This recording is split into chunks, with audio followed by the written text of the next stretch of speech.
লিল্লাহি তাকবীর।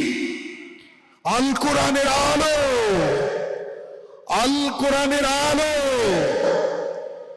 আল্লাহ মহান আল্লাহ সুবহানাহু ওয়া তাআলার দরবারে লাখো কোটি শুকরিয়া জানাচ্ছি যে এই চমৎকার সৃষ্টি ডক্টর মিজানুর রহমান হাফিজাহুল্লাহ এক নজরে কোরআন এট এ গ্লিম্পস অফ হোলি কোরআনের শুভ উদ্বোধন আমরা পর্যবেক্ষণ করছি। এই কিতাবটি সর্বশেষ আসমানি কিতাব আল কোরআন আল কারীম, এটি পৃথিবীর সবচাইতে, আমি প্রায় বলি যে সবচাইতে ইন্টারেক্টিভ একটা কিতাব, লাইফ ওরিয়েন্টেড একটা কিতাব, জীবন ঘনিষ্ঠ। এর চেয়ে বড় জীবন ঘনিষ্ঠ কিতাব আর হয় না। আমরা যদি অন্যান্য আসমানি কিতাবের সাথে কোরআনকে একটু কম্পেয়ার করি, আমরা দেখব যে অন্যান্য সব আসমানি কিতাব একবারে নাজিল হয়েছে। আপনারা ব্যাপারটি হয়তো অনেকেই জানেন যে তাওরাত, ইনজিল, জাবুর থেকে শুরু করে সুহুফ ইব্রাহিম ও মূসা, এ সবগুলো একবারে কাঠের ফলকে করে একবারে নবীর হাতে দেওয়া হয়েছে, যে এখানে কিছু আদেশ আছে, নিষেধ আছে, ডুজ অ্যান্ড ডোন্টস, কিছু নির্দেশিকা একবারে দিয়ে দেওয়া হয়েছে। কিন্তু কোরআন হচ্ছে একেবারে ব্যতিক্রম, একবারে আসেনি, 23 বছরের একটা লং পিরিয়ড অফ টাইমে এসেছে। রাসূল সাল্লাল্লাহু আলাইহি ওয়াসাল্লাম ওনার জীবনে, সমাজে, পরিবারে, রাষ্ট্রীয় পরিমণ্ডলে যখনই কোনো সংকটের মুখোমুখি হয়েছেন তখনই সমাধান হয়ে হাজির হয়েছে কোরআন।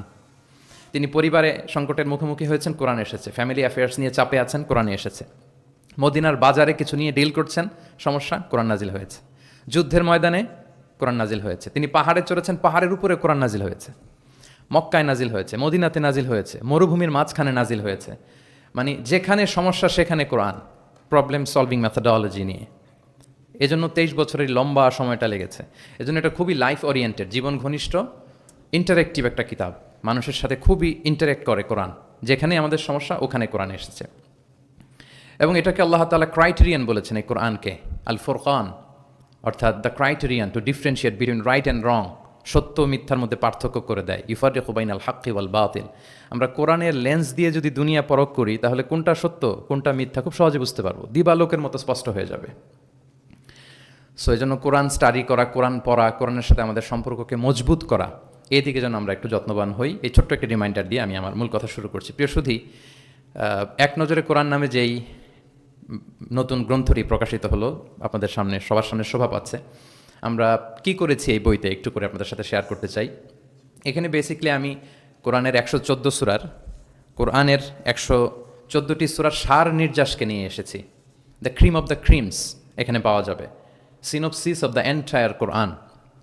পুরো কোরআনকে যদি সামারি করা হয় বা কোরআনের কি ফ্যাক্টগুলোকে যদি নোট ডাউন করা হয়, ওইটাকে যদি সুন্দর করে ডিজাইন করে সাজানো হয়, তাহলে যেটা হবে সেটাই হচ্ছে এক নজরে কোরআন। এই কাজটা আমরা করার চেষ্টা করেছি। এবং এই বইতে কোরআনের তথ্যগুলো, মেসেজগুলো আমরা খুব সহজ ঝরঝরে বাংলা ভাষায়, যেটা পড়তে কষ্ট হবে না বা বোরিং ফিল হবে না, একাধিকবার সম্পাদনা করে করে এটাকে পলিশড করে একটা ঝরঝরে বাংলায় আমরা উপস্থাপনের চেষ্টা করেছি। এবং সবচেয়ে মজার ব্যাপার হচ্ছে কোরআন নিয়ে এই ধরনের কাজ খুব কম। কোরআনের যে কোর মেসেজগুলো, এগুলোকে ইনফোগ্রাফি দিয়ে ফুটিয়ে তোলা হয়েছে। ইনফোগ্রাফিতে আমাদের একটা আকর্ষণ থাকে, দেখলে সহজ লাগে, বুঝতে খুব সহজ লাগে। এবং পাঠকদের সুবিধার্থে ছক বিন্যাস করে কোরআনের মেসেজগুলো এখানে আমরা উপস্থাপনের চেষ্টা করেছি। তো আমি আশা করি যে এই বইটি আপনাদের সকলের, যারা মাদ্রাসা ব্যাকগ্রাউন্ডের কিংবা জেনারেল ব্যাকগ্রাউন্ডের, সকলের উপকার হবে। আর কারো উপকার হোক বা না হোক, আমার খুব উপকার হবে। আমার আজীবনের জন্য একটা নোট হয়ে গেল। আমি ভেবে দেখলাম যে আমি তো তাফসির করতে হয়, ফলে এখন থেকে আমি যে কোনো সূরার তাফসির করার আগে আমি একবার রিভিশন দিয়ে যাব এখান থেকে। মানে আমার জন্য একটা আজীবনের কাজ হয়ে গেছে। সত্যায়নকে আমি আবারও ধন্যবাদ জানাতে চাই যে আমার তাফসির প্রোগ্রামের যেই হোমওয়ার্ক বা ম্যাটেরিয়াল রেডি করা, এটা ওনারা সহজ করে দিলেন এই কাজের মধ্য দিয়ে।